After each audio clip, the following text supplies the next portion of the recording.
The mountains of western North Carolina have always held their secrets close. For centuries, the Cherokee knew these peaks as sacred ground, their valleys cradling ancient towns and their ridges tracing the path of the sun. When the first white settlers pushed through the gaps in the late 18th century, they found a world that was both bountiful and brutal, a place where isolation bred a fierce independence and where the thin line between civilization and wilderness could vanish in a single winter's night. But some secrets are not meant to be found. Some truths are so terrible that the land itself conspires to keep them hidden, burying them deep beneath the moss and the roots and the cold, indifferent stone.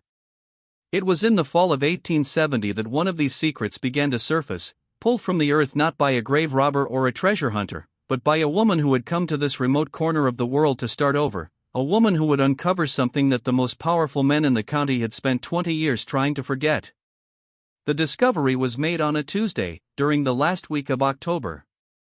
The autumn leaves had turned the mountains into a tapestry of crimson and gold, and the air was sharp with the promise of the coming frost. Her name was Eleanor Vance, and she was the new schoolteacher in the settlement of Hawthorn, a small community nestled in the shadow of the Black Mountains, not far from the Tennessee line. Eleanor was a widow, a woman in her early 30s who had fled the memories of the Civil War that still haunted the low country of South Carolina.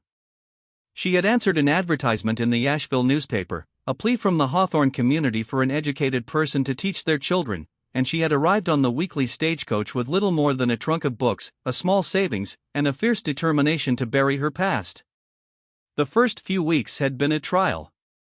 The children were untamed, the schoolhouse drafty, and the local community viewed her with the wary suspicion they reserved for all outsiders. But Eleanor was nothing if not persistent. She threw herself into her work, spending her evenings by the light of a kerosene lamp, planning lessons, and trying to make sense of the strange, insular world she had entered. She lived in a small cabin provided by the community, a modest structure set on a gently sloping hill just outside the town proper, overlooking a wide, fertile valley that was slowly being carved into farms. It was while exploring the overgrown boundaries of her property that she found it. A peculiar depression in the ground, near the edge of a dense thicket of rhododendron, marked by a single, flat, moss-covered stone. It was not large enough to be the foundation of a cabin, and it was positioned too deliberately to be a natural formation. Her curiosity piqued, Eleanor fetched a spade from her cabin and began to dig, carefully moving the soft, damp earth away from the stone. She expected to find a root cellar, perhaps the remains of an old hearth. Instead, her spade struck something hard and metallic. She knelt down, clearing the dirt with her hands, her fingers brushing against cold, rusted iron. It was the hinge of a heavy, iron-banded chest, buried just a few feet below the surface. It took her the better part of an hour to unearth the chest. It was small, no more than 2 feet long and 1.5 feet wide, but it was heavy, and it had been sealed with a rusted lock that had long since surrendered to the elements. With a grunt of effort, Eleanor used the spade to pry the lid open. The hinges screamed in protest, a sound like a wounded animal, and then the lid swung back to reveal the chest's contents. At first, she saw only a jumble of damp, decaying fabric, the remnants of what might have been a coat or a blanket. She pushed it aside and gasped, stumbling backward as the truth of what she had found came into the pale autumn sunlight. Staring up at her, through the empty sockets of a yellowed skull, was the long-dead face of a man. The chest was a coffin. The news of the discovery spread through Hawthorn like wildfire. Within hours, a small crowd had gathered at the edge of Eleanor's property, their faces a mixture of morbid curiosity and barely concealed fear. The local constable, a weary man named Silas Dodd, took charge, ordering the crowd to stand back as he and the town physician, Dr. Hiram Blackwood, examined the grisly find. The body was that of a man, apparently middle-aged, though the deterioration made exact estimation difficult. He had been buried in a simple chest with no headstone and no ceremony, hidden away from the world. A small leather satchel, almost completely rotted away, was found clutched in his skeletal fingers. Inside, remarkably preserved, was a stack of folded papers. Constable Dodd, a man who preferred his whiskey to his work, was visibly uncomfortable. He tried to dismiss the find. "Likely some traveler who got lost," he muttered, not meeting the eyes of the doctor or the schoolteacher. "Happens all the time in these mountains. Buried him here to keep the animals off." He ordered the chest to be recovered, telling the crowd there was nothing more to see. But Dr. Blackwood, a man whose intelligence was as sharp as his surgical instruments, was not convinced. The satchel, he noted, was a military issue, and the papers within were covered in an official hand. "We should look at these, Silas," he said quietly. The constable's face turned a shade of purple. "They ain't none of your concern, Hiram. This is county business." But a murmur ran through the crowd, and a new voice, sharp and authoritative, cut through the tension. "Everything that happens in this county is my concern, Silas." The man who stepped forward was Judge Elijah Webb. He was a tall, gaunt man in his 60s, with a shock of white hair and cold, piercing blue eyes that seemed to see right through you. He was the circuit judge for the district, the highest legal authority in the region, and he was known for two things: his unwavering commitment to the law and his absolute, unassailable power. The people of Hawthorn spoke of him in hushed tones, a mix of respect and terror. His word was final, his judgments were swift, and he had hanged more men than any man in the state's history. "I was on my way to the next district when I heard the commotion," Judge Webb announced, his voice as dry as a bone. "It seems you've stumbled upon a grave, Silas. Let the doctor see the documents." Under the judge's direct gaze, Constable Dodd wilted. He handed the satchel over to Dr. Blackwood, who gingerly extracted the papers. His face darkened as he began to read, his eyes scanning the faded script. "Well?" Judge Webb prompted, his tone brooking no delay. Dr. Blackwood looked up, his face pale. "These papers, they appear to be military records. Descriptive lists, medical logs.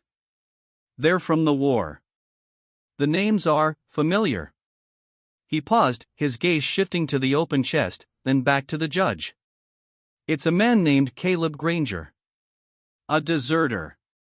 It says he was sentenced to death." A hush fell over the crowd. The name seemed to hang in the air like a curse.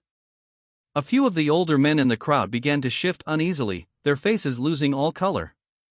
One man, a farmer named Ezra Mills, simply turned and walked away, his shoulders hunched as if he were trying to escape a great weight. The mystery of the buried man, Caleb Granger, began to consume Eleanor. She couldn't let it go. Who was he? Why had he been sentenced to death? And most importantly, why was he buried in secret, in a chest on her land, hidden from the world? The community, however, closed ranks around her. A cold wall of silence descended on Hawthorn. The children in her schoolhouse, once talkative, grew quiet and evasive. Their parents, who had begun to smile at her, now looked through her as if she were invisible. She was the outsider who had pried open a wound that had never healed, a wound the town had spent 2 decades desperately trying to forget. Her only ally in the search for answers was Dr. Hiram Blackwood. He was a man who seemed to live in a different orbit from the rest of the town. He was a scholar, a Union sympathizer during the war, and an outsider in his own way. He had come to the mountains for his health, a common enough story for men of his time, but there was a sadness to him that had nothing to do with the mountain air.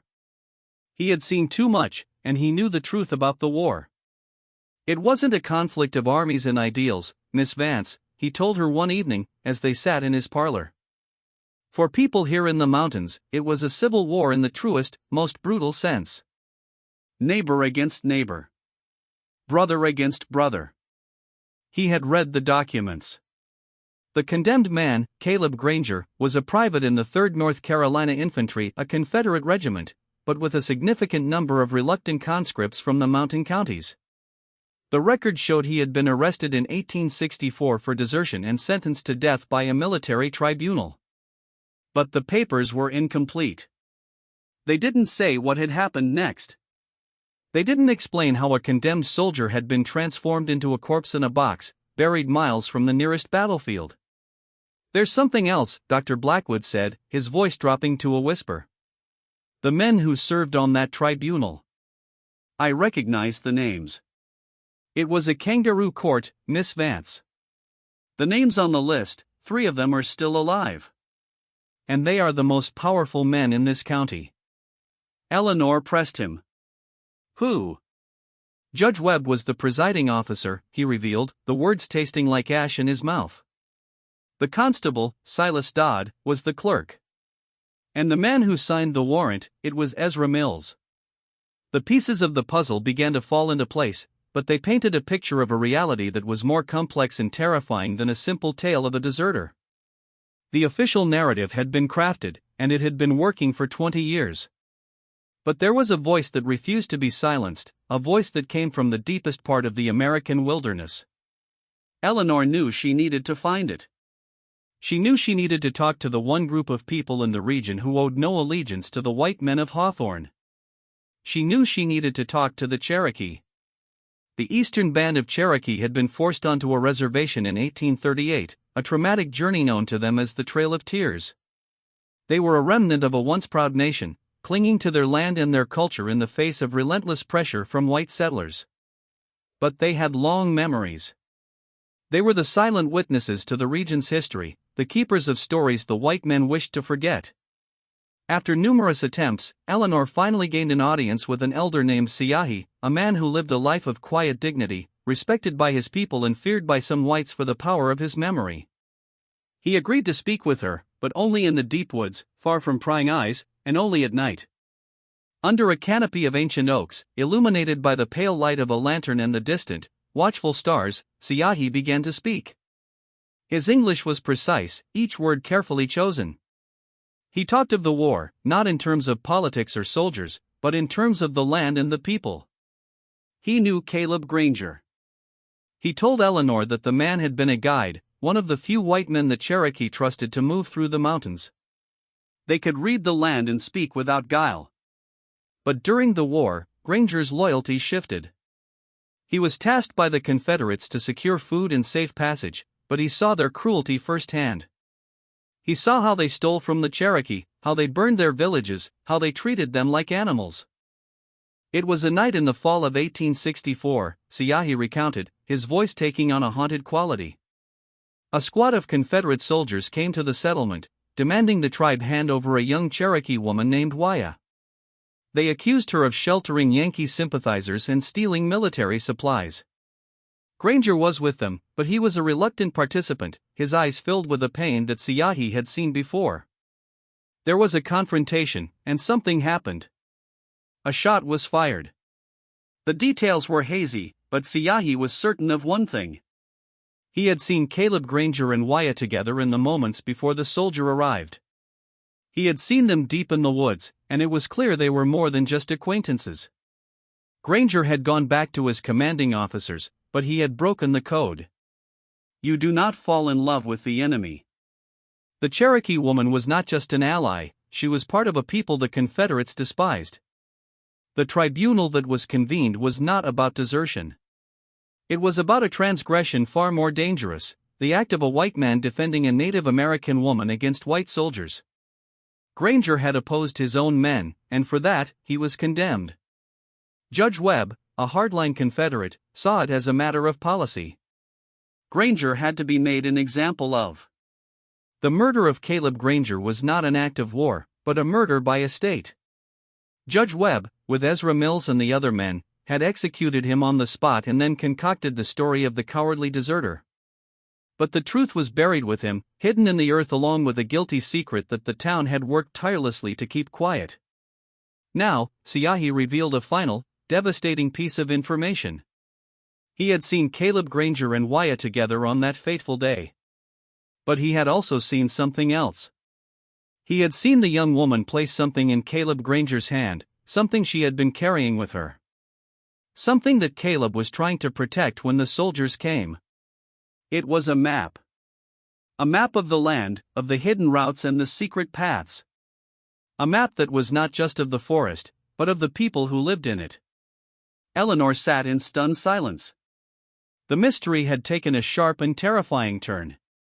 It was no longer just about the death of a soldier, but about a system of power built on lies. A conspiracy that had thrived in the shadows of these mountains for 20 years. The truth was like a cancer, and it had finally come to light. But the consequences of this discovery were far from over. The town of Hawthorn, the county, the entire region, would be shaken to its core. The conspiracy was no longer a secret.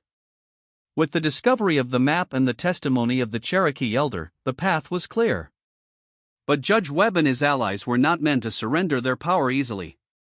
They had no intention of letting this scandal derail their carefully constructed lives. They would do anything to bury the truth, to silence Eleanor Vance, and to keep the secret of Caleb Granger from ever seeing the light of day. And then, in a twist that no one could have predicted, a final, shocking revelation would come to light. It would force everyone to reconsider the very nature of the conflict that had torn the nation apart, a conflict that, in these mountains, had never truly ended. The truth about Caleb Granger was not just about a single man, it was about the very soul of the American frontier. It was a story of violence, of betrayal, and of a system that, to this day, still echoes in the deep, dark shadows of the American landscape.